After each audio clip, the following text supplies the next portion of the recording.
घर को लग्जरियस बनाना है, ट्रेंडी बनाना है, सबसे यूनिक बनाना है, ये 9 हैक अपने रूम में करो। भले वो ड्राइंग रूम है, बेडरूम है, लॉबी है, बस ये 9 तरीके होते हैं। अपने नॉर्मल घर को लग्जरियस आप बना सकते हो, ट्रेंडी बना सकते हो, यूनिक बना सकते हो। तो सबसे पहला काम क्या करना, जब भी घर का इंटीरियर करवाना, वहां वॉल नीश मस्ट देना। जैसे आप सामने देख रहे हो, एकदम यूनिक लुक आपका घर का होने वाला है, लगने वाला है। जो वॉल नीश होती हैं इतना ज्यादा आपके घर को लग्जरियस दिखाएंगी, जो कोई आपको डेकोर आइटम नहीं दिखा पाएगी। तो इसमें ज्यादा खर्चा नहीं होता है। जब आपकी दीवार बन रही है तब भी छोड़ सकते हो, दीवार बन गई है 9 इंच की तो उसमें बाद में कटिंग करके बना सकते हो। बस एक चीज का ध्यान रखना, जब भी ऐसी कुछ वॉल नीश आपको देनी है तो मतलब स्क्वायर रेक्टेंगुलर शेप की मत देना। देनी कैसे, थोड़े कर्व्स उनको दो, थोड़ी डिफरेंट शेप दो, और साथ में लाइट्स के पॉइंट उसमें होने चाहिए। बाद में उस पर क्या करना है, या तो पीओपी पनिंग करके या पीओपी पुट्टी से वहां पूरी सॉफ्ट उसको करके पेंट कर लो, और लाइट वार्म वाइट लगा के ऐसी कुछ छोटी मोटी डेकोर आइटम्स वहां रख देती हो तो आपका घर सबसे यूनिक रखने वाला है। किसी के घर में आपको वॉल नीश नहीं देखने को मिलेगी।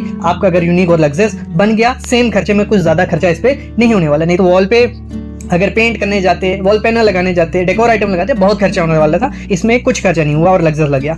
दूसरी चीज आपको क्या करनी है, सबसे इंपॉर्टेंट है क्या, आपके घर को 2025 में लग्जरियस दिखाना है तो उसमें कर्व्स ऐड करने पड़ेंगे। अब कर्व्स क्या है, हमारा शरीर तो है नहीं है कि खाएंगे नहीं तो पतला हो जाएंगे, कर्व्स आ जाएंगे। करना क्या, आपका जो फर्नीचर होता है जब उसको बनाना है, पहले क्या होता है, सिंपल फिनिशिंग कर दिए जाते थे, कोने सीधे 90 डिग्री के कोने, वो टाइम चला गया। थोड़े कर्व्स देने हैं आपके सोफे में, कर्व्स दो थोड़े, आपका जो एंटरटेनमेंट यूनिट है, ठीक है, टीवी यूनिट है, उसमें थोड़े कर्व्स दो, आपकी सीलिंग में थोड़े कर्व्स दो, आपके जो बेड के साइड टेबल हैं उनमें थोड़े कर्व्स दो। जितने ज्यादा कर्व्स आप किसी भी फर्नीचर में आइटम में ऐड करोगे, सेम खर्चे में वो मटेरियल बनने वाला है। थोड़ा 5% 10% एक्स्ट्रा खर्चा आएगा, लेकिन वो लग्जरियस हो जाएगा, कभी आउटडेटेड नहीं होगा। और उसमें एक चीज का ध्यान रखना, कलर बिल्कुल पेस्टल शेड्स रखने। जो भी इंटीरियर हमने 2025 में करना है, पेस्टल या व्हाइट या मॉर्निंग ग्लोरी, मतलब सिंपल कलर रखोगे और कर्व्स दोगे, एकदम यूनिक लुक आने वाली है। तो ये चीज मस्ट करना, जब भी रेनोवेशन या कुछ करोगे कर्व्स देना हर चीज में। अगली चीज क्या करनी है, जब सबसे इंपॉर्टेंट चीज होती है हमारी, अगर इंटीरियर में अगर टाइल अच्छी नहीं लगेगी तो जो मर्जी कर लो, आपका इंटीरियर अच्छा नहीं होने वाला, क्योंकि 10 से 15 साल वो टाइल रहने वाली है और खर्चा काफी होता है। लाख से 1.5 लाख 2 लाख रुपया लगता ही लगता है कम से कम टाइल लगाने में। और उसमें अगर आप छोटी टाइल लगा देते हो, छोटी इन द सेंस मतलब आपने 2x2 का पीस लगा दिया, जितने ज्यादा जॉइंट्स देखेंगे उतना कम लग्जरियस और ट्रेंडी आपका घर बनेगा। तो मैं तो रिकमेंड करता हूँ, टाइल आपकी जितना बड़ा साइज आप लगा सकते हो उतना बड़ा साइज लगाओ, और जॉइंट कम होने चाहिए। और साथ ही साथ क्या करना है, आजकल क्या हो गया, पेपर जॉइंट टाइल्स आ गई हैं जिसमें ये ग्रुप स्पेसर छोड़ने की जरूरत नहीं होती है। तो ये आपके घर को थोड़ा, जितने ज्यादा जॉइंट्स दिखेंगे उतना ज्यादा आउटडेटेड सा दिखेगा। तो मेरे ख्याल में बड़ी साइज लगाना है टाइल का, जॉइंट्स कम देने हैं। और इसमें मोस्ट इंपॉर्टेंट चीज होती है कलर्स। अगर कलर्स आपने कुछ ज्यादा डार्क लगा दिया, हाईलाइटेड लगा दिया, वो आपके इंटीरियर को खा जाएंगे, वो मतलब डिजास्टर हो जाएगा आपका इंटीरियर। करना क्या है, या तो मैं तो रिकमेंड करता हूँ हर एक को कि व्हाइट कलर की टाइल रखो। व्हाइट में जरूरी नहीं है कि प्योर व्हाइट रखो, रख सकते हो तो बढ़िया, नहीं तो जो उसमें ग्रेन्स होते हैं, रेशे होते हैं, वो आपको थोड़े छोटे रखने, जो पूरी व्हाइट है, ठीक है, विट्रीफाइड टाइल है, ग्लॉसी है, और बीच में गोल्डन रेशे, ग्रे रेशे, जितने कम रेशे होंगे वो वाली टाइल है ना। ज्यादा रेशे वाली टाइल अच्छी नहीं लगेगी, क्योंकि हमें जो हमारा अगर ब्लैंक है, मतलब दीवारें, फ्लोरिंग, तो जो हम एक्स्ट्रा डेकोर आइटम लगाएंगे वो हाईलाइटेड होती हैं और ज्यादा लग्जरियस आपके घर को दिखाती हैं। तो हमें वही करना है। तो फ्लोरिंग आपको व्हाइट, ग्रे या बेज कलर, आपको 3 में से कोई भी चूज करना है। कम रेशे वाला बड़ा सा बड़ा टाइल लगाना, बहुत प्रीमियम आपके घर को वो बनाने वाला है। जैसा भी इंटीरियर कराओगे बढ़िया दिखेगा।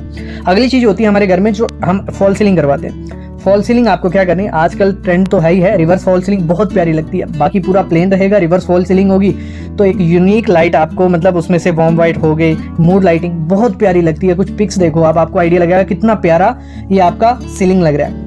तो आपको फॉल सीलिंग में एक तो रिवर्स फॉल सीलिंग होगी, दूसरा जिसमें मैंने पहले ही आपको शुरू में बता दिया था कि फॉल सीलिंग देना, उसमें कर्व्स रख देना, सिंपल डिजाइन और कर्व रखे है। और साथ में जो उसमें लाइट्स लगाई हैं उसमें ब्रॉन्ज या गोल्डन लाइट लगाओगे, एकदम यूनिक लुक आपके इंटीरियर का हो जाएगा। मतलब बहुत प्यारा और प्रीमियम वो घर दिखने वाला है। कुछ ऐसी फॉल सीलिंग अगर आप करते हो, रिवर्स या कौन सी, कर्व्स, सिंपल सी, तो ये बहुत प्यारा लगेगा। ये चीजें मैं बताता आ रहा हूँ आपको, फिर से बता रहा हूँ। वैसे ही हमारा क्या होता है, जब भी अपने घर का इंटीरियर कराना, अगर उसको लग्जरियस की तरफ आपको लेके जाना है, नॉर्मल नहीं रखने, तो उसको करना क्या, एक थीम पकड़ लेना अपने रूम की। भले वो ड्राइंग रूम है, लिविंग रूम है, लॉबी है, पॉट एरिया, कोई भी है।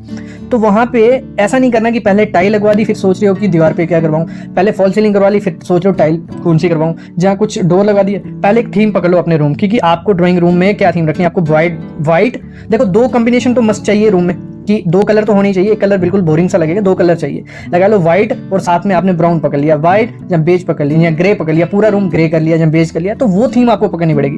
उसी हिसाब से आपकी फ्लोरिंग होगी, उसी हिसाब से आपका बेड होगा, उसी हिसाब से फैन होगा, तो वो आपके घर को लग्जरियस दिखाएगा। लगेगा कि किसी इंटीरियर डिजाइनर ने ये रूम आपका डिजाइन किया। नहीं तो होता क्या है, टाइल हमारी ब्राउन है, दरवाज़ा हमारा रेड हो गया, फॉल सीलिंग हमारी हमने ब्लू कर दी, जहाँ हमारा टीवी यूनिट दूसरे कलर का हो गया। तो उससे आइडिया, जितना भी महंगी चीज़ें लगा दोगे, जितना भी महंगा कर्टन लगा लोगे, उस कुछ मज़ा नहीं है, वो लगेगा कि ये नॉर्मल इंटीरियर डिज़ाइन हुआ है। तो प्रॉपर में बोलने का मतलब ये थीम पकड़ो। पिंटरेस्ट उसमें आपकी हेल्प करेगा, गूगल आपकी हेल्प करेगा, काफ़ी पिक्स आजकल मिल जाती हैं कि हमारा इंटीरियर कैसा हो तो रूम दिख जाता है। तो उस हिसाब से अपने कर्टन लो, टाइल लो, सीलिंग करवाओ, वॉल करवाओ, तो वो लग्जरियस आपके घर को दिखाएंगी, एक डिज़ाइनर से डिज़ाइन हुआ घर आपका लगेगा।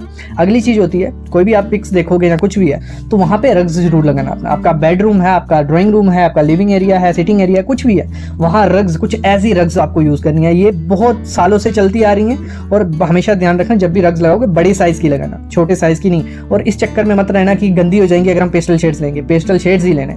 थोड़ी मेंटेनेंस करनी पड़ती है, रग्स का काम ही वही है, थोड़ी मेंटेनेंस करनी पड़ेगी आपकी, लेकिन लेने पेस्टल शेड है, बड़ा साइज़ लेना। और डार्क कलर मत ले बैठना जिसमें बहुत पैटर्न्स हैं, प्रिंट्स हैं, वो बहुत बोरिंग आपको घर को लगाएंगे।